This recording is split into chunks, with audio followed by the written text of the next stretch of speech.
Hello বন্ধুরা, চেটেপুটে বাঙালির রান্নাঘরে তোমাদের স্বাগত জানাই। আজকে আমি রান্না করব পুঁই শাক দিয়ে মৌরলা মাছ। আর এই গরমে অল্প তেল মশলা দিয়ে এই ঝটপট রেসিপিটা চলো আমরা তাহলে তাড়াতাড়ি করে দেখে নিই।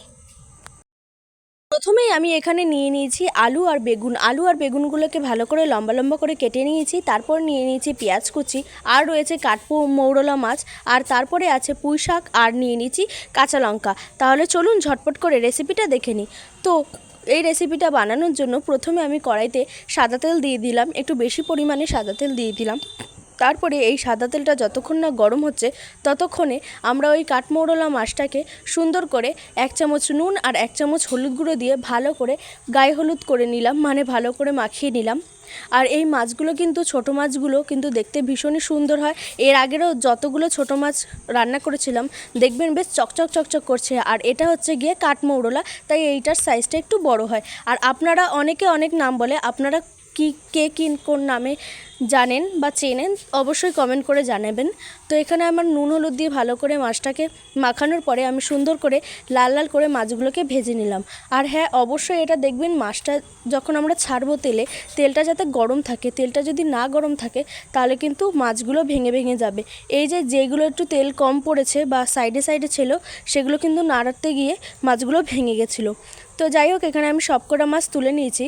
তারপরে আমি কড়াইতে দিয়ে দেবো, সেই তেলে দিয়ে দেবো শুকনো লঙ্কা। এখানে আমি 2টো শুকনো লঙ্কা ব্যবহার করছি, আপনারা চাইলে আরও একটু বেশি দিতে পারেন। যেহেতু এখানে কমই দিলাম, তার কারণ কাঁচা লঙ্কা যেহেতু ব্যবহার করব। তো শুকনো লঙ্কা দেওয়ার পরে এখানে দিয়ে দিলাম 5 ফোড়ন। এখানে আমি 1 চামচ 5 ফোড়ন দিলাম, দিয়ে শুকনো লঙ্কাটার সাথে ভালো করে নাড়াচাড়া করে নেব।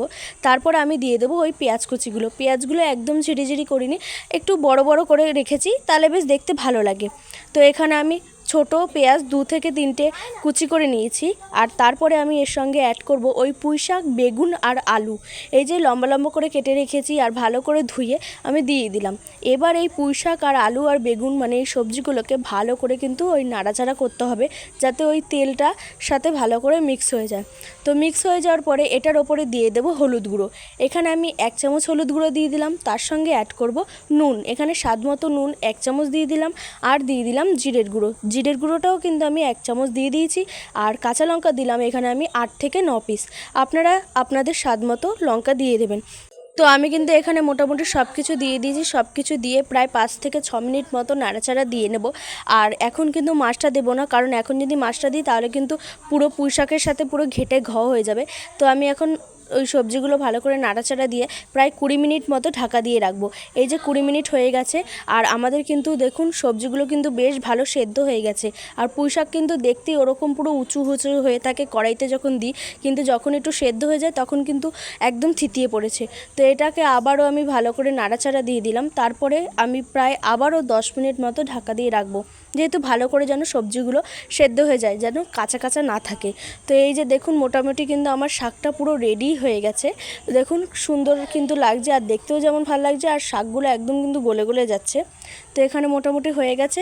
আর তারপরে আমি দিয়ে দেবো পরিমাণ মতো জল। এখানে আমি 1 কাপ জল দিয়ে দিলাম। 1 কাপ জল দিয়ে কিন্তু ভালো করে চেপে চেপে সবজিগুলো একেবারে মিশিয়ে নেব, তাহলে কিন্তু মোটামুটি আমার তরকারিটা হয়ে যাবে। আর যেহেতু এটাতে আমি অল্প পরিমাণ জল দিলাম, না হলে কিন্তু বেশি জল হয়ে যাবে, তাই 1 কাপ জল দিলাম। তো 1 কাপ জল দিয়ে প্রায় 5 মিনিট মতো ঢেকে রাখবো। দেখুন 5 মিনিট হওয়ার পরে কিন্তু বেশ সবজিটা কিন্তু টকবক টকবক করে ফুটছে। আর তারপরেই কিন্তু আমি ওই মাছগুলো দিয়ে দেবো। আর মাছগুলো দিলাম, দেখুন কি সুন্দর লাগছে না? সেই বলে না শাক দিয়ে মাছ ঢাকা যায় না, আমি কি করছি মাছ দিয়ে শাক ঢাকছি। তো যাই হোক, এখানে আমার একে একে সবকটা মাছ দিয়ে দিলাম। আর দেখুন কি সুন্দর লাগছে না? ওপর মাছগুলো ভীষণ ভালো লাগছে। আর বেশি নাড়াচাড়া করব না, নাড়াচাড়া করলে কিন্তু ওই মাছগুলো ভেঙে যাবে। যেহেতু এই মাছগুলো ছোট মাছ, বড় মাছের টুকরো হলে আলাদা ব্যাপার ছিল, যেহেতু ছোট মাছ তো সেই কারণে আমি কিন্তু এই মাছগুলো ওপরে দিয়ে দিলাম। মাছগুলো দেওয়ার পরে কিন্তু আমি এখানে দিয়ে দিলাম চিনি। 1 চামচ চিনি দিয়ে প্রায় 5 মিনিট মতো ঢাকা দিয়ে রাখবো, তাহলেই কিন্তু আমাদের পুঁই শাক দিয়ে মাছের ঝোল রেডি।